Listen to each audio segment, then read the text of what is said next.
to The Creative Moment, episode 3. We're keeping on our schedule, hoping to keep that consistency.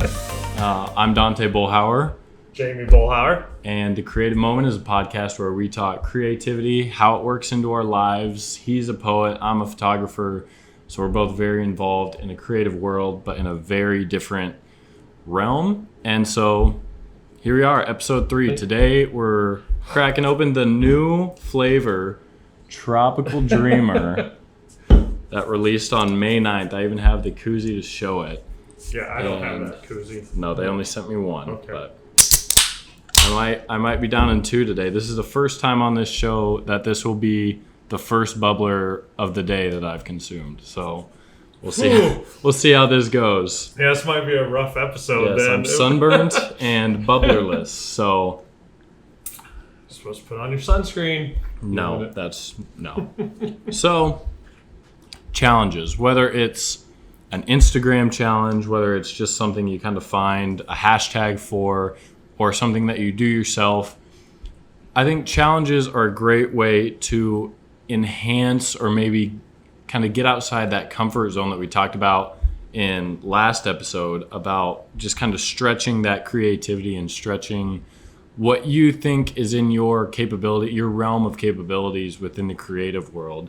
And you do a lot of year-long challenges. I do all kinds of challenges, actually, yeah. Probably take a lot of discipline. And so I'll go ahead and let you talk about, I know of 2 off the top of my head of year-long challenges that you've done. So I'll just let you kind of describe those. So thinking about that aspect, ironically, I've done the photo a day challenge twice. I've done that one twice. I've actually also done a couple of photography challenges that go for a month. The year-long photo a day challenge is actually obviously a challenge because there's no rules or anything. It's just posting a photo every single day, making sure you take a photo every day. But sometimes it's actually, hey, train. Actually kind of fun because as a teacher and stuff, I'll be like, oh, hey, can I use this for my photo of the day? When we're doing something in the classroom. It's the hard part is to remember to take the photo, because sometimes just as everyday life gets really busy, things like that. April, though, and more in my realm, April was National Poetry Month, and there's obviously a challenge that goes with that to write a poem every day. And I use Writer's Digest for the last couple of years. I've done that because they at least provide a prompt, and so it gives you an idea to work with. I added, especially this year, I added my own twist to it, and I wrote it in a different poetic form every day on top of that. But one of the hard some of the ideas of challenges, though, came when you were trying to do the Instagram like color thing. Yeah. So I did. It was kind of a challenge. It's my favorite photographer is Peter McKinnon. He's like a YouTuber, photographer, filmmaker. And he, on his Instagram grid, if you go look at it, I'll pop it up. It is, all the colors seem to flow through the seasons, and all his grid basically like matches. It has the same theme. And so like through the winter, you'll see a lot of whites and oranges. And then the fall, you'll see those oranges shine through, but it's obviously more of a fall theme. Summer, he gets into greens and blues. And then it, as the seasons progress, it just goes right into that, those different colors and things. So I did that for a little bit. It is hard when you have not been a photographer for as long as he has. He has a lot more archives to dig into if he needs a photo. But I think, and this is something I think you can speak to with the different forms every day, with the seasons changing, you somewhat have to adjust to a certain rules, certain technical like specifics that you have to adhere to. Like I can't be posting someone on a jet ski in the middle of December because it just wouldn't fit the grid.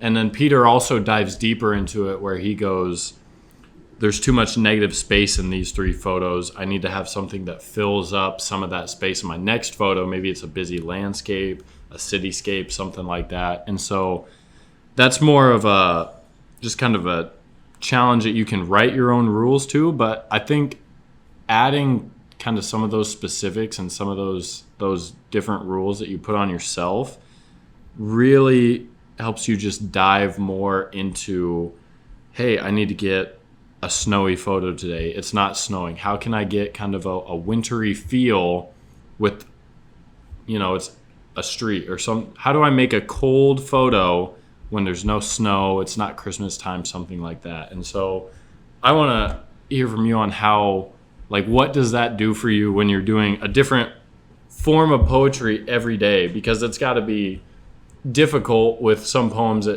or some forms that you maybe have never written before. Yeah, and as you were talking about, because I actually tried to do the color grid. Is that the? Yep. I couldn't do it. I couldn't do it because I could take a photo every day. Some of them are kind of fun, some of them were just that's that comfort zone. That was my skill level. I tried to do the color, couldn't do it. I was like, this, I don't even know what I'm doing. So I just gave up on trying to create that cool grid. But that kind of shows what a challenge does. It strengthens your skill set, but also allows you at the same time to step out, expand your knowledge base of understanding technical aspects. In my case, poetic forms. And this month, in April, I tried to use some forms I had never written before in. And so I spend more time writing the poem. I get the idea down and everything, but then I have to study the rules, and I gotta understand the rhyme scheme or the syllable count, or sometimes it's even a form can actually even deal with subject matter. Like haikus always are supposed to have a season word in them. Okay. And I know that, to a degree, everyday people, the haiku is just the 5/7 rule, something like, no, there's actually deeper rules for that. And so it builds on what I know, but then challenges my skill set to produce it correctly. And I think coming up with or following challenges and stuff like that fit in your skill set, because again, I can't do all the photography ones. I can take a photo every day, with that, but I do not have the skill set for something along that line of the color grid on Instagram. So one way that I think challenges are good is if you're feeling like you're in a funk, you're like, okay, I don't feel like I've grown much or anything. You can find all kinds of hashtags to follow, different challenges posted on different social media sites or even on the web, and get into it. Follow through, because that's the other hard part is making sure that you follow through. That's something I wanted to ask you about. So you do the very short story hashtag on Instagram, VSS365. Yep. And you have to have, just like I talked, the photo challenge, you have to have discipline to be able to execute on that. And so what kind of, has it sparked your creativity more? Or what have you noticed a difference in having to come up with, a short story, fit it all into a tweet based on just this one word every single day, having to come up with an idea, being given your prompt is just a single word? Yeah, that challenge, and it's not really a challenge in that sense. Like, there are no rules or anything besides here's the word you're supposed to use in it. Because if I miss a day, I miss a day. But I've been working really hard, especially since we've been starting this podcast and doing those things of like, okay, I need to do this, and some days, like, I can come up with a clever story right away as I'm drinking my coffee in the morning. But today's story didn't get written until I actually thought about it for a couple hours. I was just like, okay. I try, to come up with something a little bit different with the use of the word. Not that, you can't come up with all kinds, but I try to also write in different genres. So I've got stories that are the horror genre. I've got stories that are kind of romantic. I've got stories of just parents, and so I'll be thinking, okay, I haven't really written anything scary. So I'm going to go ahead and try to do that with this word no matter what. And sometimes they're really good, and other times, they get like 3 likes. So as a part of that, but the creativity part, I think, is good for my brain, for my spirit, in a sense. It's like, okay, got that, and as we talked about last podcast, we do like to see that people read it. We do like having the retweets and stuff. So, when you get that feedback right away too, that, hey, this was kind of a good story, it's like, cool. Yep. So when I first started photography, when I first got that camera, I think you showed me this like 30-day challenge, and it was essentially take a photo today that exemplifies the rule of thirds, or take a photo today that has leading lines in it. And as a beginner, for me, that was something that really helped me not only just grow, but learn the technical skills of photography. Like, I was like, leading lines, I don't even know what that is. So I had to look it up, find ideas, and then I ended up taking a picture of some train tracks, because the leading lines, I kind of remember that one. Yeah, the 1-point drawings that we all used to do with the train tracks. And then for rule of thirds, I took a picture of I think my basketball shoes. I was standing in a gym, and the shoe was right at the intersection of that bottom left lower third. And so that the photos were not the best photos that I've ever taken that exemplify the rule of thirds or leading lines or whatever, but they helped me learn what they are and how to look for them just in the world. Like, I know there's leading lines in streets and stuff and different things like that, and I know if I shoot a photo this way and give the subject looking room so that they're looking off into most of the photo, then that's going to be more appealing than if they're all the way shoved over, looking basically at the edge of the screen. And so that 30-day challenge that I did really just kind of helped me learn what photography was. And even maybe if I did it today, I would still learn something that maybe I'd forgotten about or hadn't seen yet. And so I think challenges are a great way to just maybe dust off some old skills or learn new skills that you may have not known before. Yeah.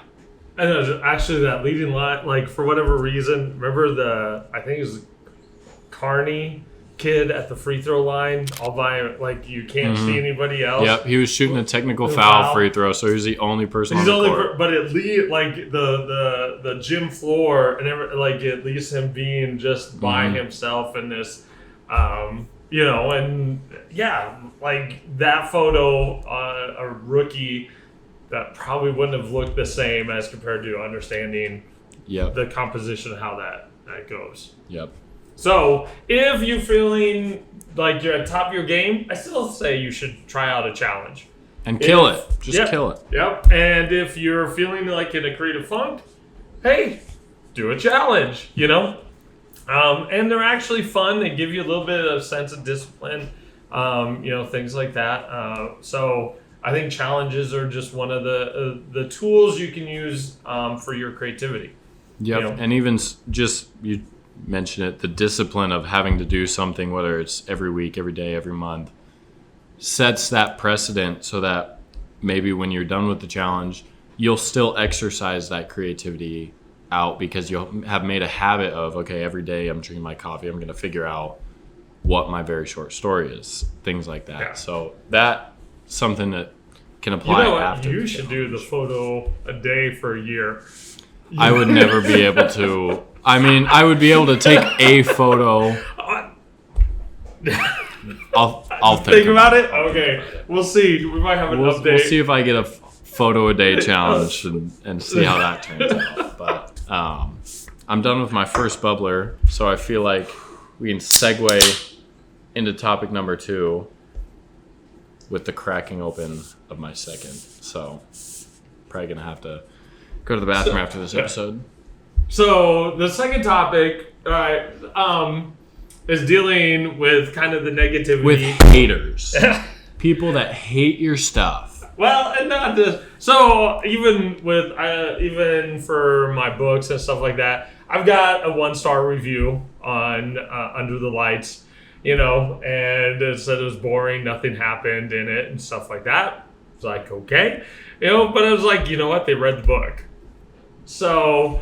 And even in class, if you remember, I would, say that Stephen King is like my favorite author, but there are people who do not like him, do not like his writing, no matter how many millions, how many movies, how many books, not everybody likes Stephen King. So you have to, the hard part about the creative life and putting your stuff out there is dealing. You're opening yourself up to everybody. Yeah. And so the reason I came up with this topic was because a couple days ago I posted a YouTube video about the new flavor bubbler coming out and how I got like an exclusive look at it, whatever, before the rest of the world did. And I got this comment on that I looked at a couple days ago, and it said, "Why would Bubbler do this for someone with 76 subscribers?" And I don't respond to haters. I don't like it. At the end of the day, they are taking time out of their day to be negative towards me, so I don't really justify that. But I went to his profile and I looked at it because I wanted to see if it was someone I knew, and I didn't know him. They had been on for 2 years and they had 42 subscribers. So at that point I was like, okay, it's probably just jealousy. I don't know what it was, but it was just this random comment for someone I didn't know that just said like, why would they do this for you? What reason do you have for getting this like cool gig or whatever? And I heard this quote once, and I try to just think about this whenever I see something negative on my stuff. And it says, if you don't have any haters, you're probably doing it wrong. And so to feel like, yeah, if like everybody likes what I'm doing, no, I never hear any criticism, never hear anybody say like, oh, I don't like this, here's why, then you're probably doing it wrong. You're not reaching as big of a potential audience as you could reach. Something like that. My light died. Oh well. But that's something I try to think about when I hear that, because there's also a photographer that I've never met before, but I was informed that just does not like me for whatever reason. And I've never met him. I've never even heard of him before this person approached me and told me about it. But they just think that I think that I'm like I act like I'm the greatest ever or whatever. And so it's just interesting to me how, this world could always use less negativity and it could always use more positivity. And for two people that I had no idea existed until I heard about their negative feelings towards me is such an interesting concept and especially in the creative world where we've talked about you're expressing yourself through your creativity. And sometimes that can hit home. And you think, like, he's pretty much judging me. Like, my work is an exemplification of me. And so I want to hear, like, your thoughts on kind of how you deal with that and what. Well, yeah. So first and foremost, just to be honest, when people put you down, haters, whatever, it hurts. And I know, like, if you follow Gary Vee and stuff, and he talks about, some of that, but honestly, any of that stuff, it hurts. It stings, sometimes more than other times, stuff like that. And knowing, and sometimes that's a hard thing to process because nobody likes negativity at them. Nobody likes that. But yeah, people still do that. They do it in real life though too, and to a degree, I have a one star review. I have, even as an educator and stuff, people have, they give feedback for classes and stuff like that. Not everybody likes everybody. It's a hard concept to emotionally deal with, because especially if you are producing things that do go out into the whole world, social media, for people to critique, essentially. Yeah, and anybody from anywhere, that's sometimes where I think the courage part comes into play, because we all know that we are setting ourselves up for any kind of reaction, and to a degree, it would be easier just not to have to deal with it. But then you don't get the opportunity to have a positive influence in somebody else's life. So there are people who look at your photography, there are people who read my work that we will never, ever, ever know about, but it made a difference. And, when getting negative feedback or things like that, I guess to a degree, I'm old enough now, though, like I mentioned earlier, I'm just like, I get it. I'm sorry you didn't like it. Thanks for reading. Things like that. And there's no answer. I know Gary Vee is all like, just love him back and stuff. But he's also, he's got his own philosophy and how to handle things and stuff like that. And I bet if we asked him that those negative comments he would actually say, yeah, they sting, but he's got to the point too to where he has his approach to it. Much more influential than I am or you are with that. But I guess the best thing to do, just like you do in real life, is, if say thank you and then move on. It's always easier to hate on somebody and to look at what they're doing wrong than it is to appreciate something that they're doing right. And this brings up another quote. I have a lot of quotes about haters, evidently, but you will never be criticized by someone doing less or doing more than you. You will never be criticized by someone doing more than you. You will only be criticized by people doing less. In this case, this dude had 42 subscribers. I had 76. That puts neither of us on a pedestal. That is a tiny amount by any stretch. But I've produced more videos than he has. And I think he does like more reels and stuff.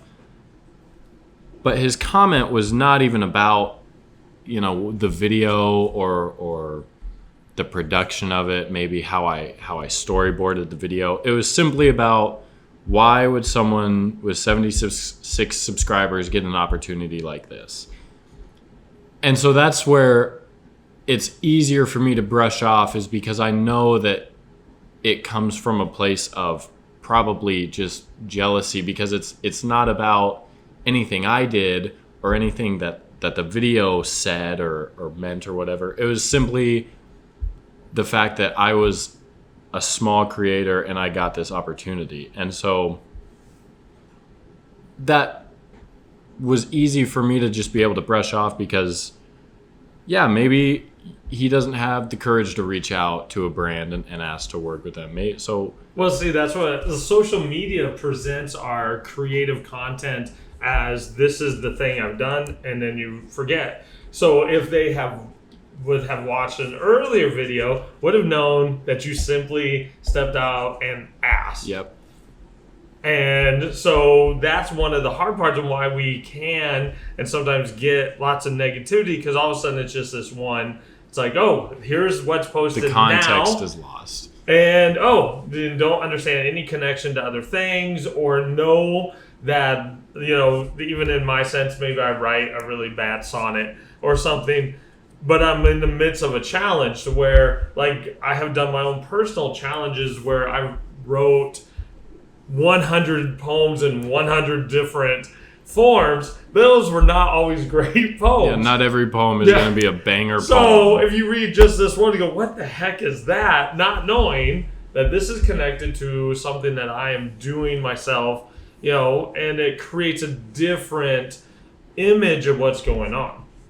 And so I think to a degree, the way social media is, it allows that kind of feedback. Well, this sucks. And it'll be like, I know it does kind of, because I'm trying to learn how to do this, but I'm going ahead and putting this out here for you all to criticize my my first attempt at a sonnet or something like that. And I don't know. It is hard because we're all human. We're all works in progress.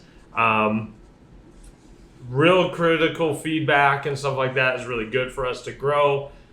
Comments that are just meant to that hurt are just us. straight hatred with like, what am I supposed to do about that? Am I supposed to just I guess I should just probably tell them I don't want free bubbler anymore because I only have so yeah. At the end of the day, it's easier said than done, but focusing on the positivity and appreciating the people that support you will get you a lot farther and get you to that next piece of content that next day, versus glaring on the negative and wondering, why doesn't this person like me? End of the day, not everyone's going to like you. Not everyone's going to like your stuff. People love to hate, to criticize, all that. So just leave it as it is and focus on the positives and just keep creating at the end of the day. So we're here just trying to inspire anybody who's trying to step into and work on their creativity. And, at the end of the day, we all have our own stories and we'll continue to write them. And so with that, we're done with episode 3 of The Creative Moment, and I'm almost done with 2 bubblers. So we will be back in 2 weeks with episode 4. See you guys later.